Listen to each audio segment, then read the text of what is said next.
മഞ്ഞ വസന്തം തീർത്ത് ഉണ്ണിയേട്ടന്റെ കടയ്ക്ക് മുകളിലെ കാറ്റ്സ് ക്ലോ.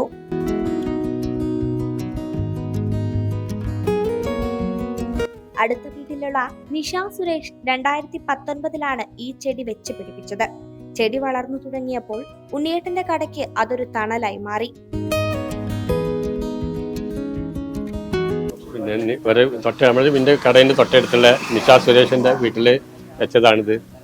അപ്പോൾ അവര് അവിടെ നിന്നോട് ചോദിച്ചു ഇങ്ങോട്ട് വളർത്തിട്ട് വെച്ചപ്പോൾ ഇങ്ങോട്ട് വിടട്ടെ വിട്ടാണ്. അങ്ങനെ 2021-19 ഒരു കുഴിച്ചിട്ടാണ്. അപ്പോൾ അവിടുന്ന് പൂവിടാൻ തുടങ്ങി. 21 ഞങ്ങൾ എടുത്ത ഫോട്ടാണിത്. 21 എടുത്താണ്.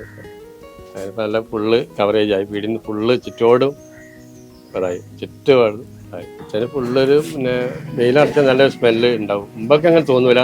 ഈ വണ്ട് ഇതൊക്കെ ഇല്ല, ഓർക്കാണിതില്ല. അപ്പോൾ ആ സ്മെല്ല് കിട്ടുമ്പോൾ വണ്ട് മഴ ആകുമ്പോൾ പെട്ടെന്ന് തയ്പ്പോൾ. ഇപ്പോൾ ചൂടായത് കൊണ്ട് നല്ല ഫുള്ള് കവറേജ് പ്രാവശ്യം ഫുള്ള് നല്ല വെയിലും കിട്ടി. അതുകൊണ്ട് നല്ല ഉണ്ടാവുകയും ചെയ്തിട്ടുണ്ട്.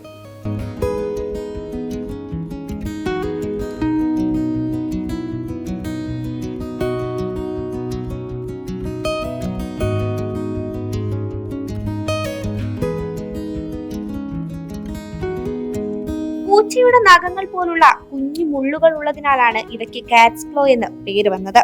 നല്ല വെയിൽ കിട്ടിയാൽ വർഷത്തിൽ 2 തവണ പൂക്കൾ ഉണ്ടാകും. 7 മുതൽ 10 ദിവസം വരെ ഇവ വാടാതെ നിൽക്കും. ഈ കാഴ്ച ഒന്ന് കാണേണ്ടത് തന്നെയാണ്.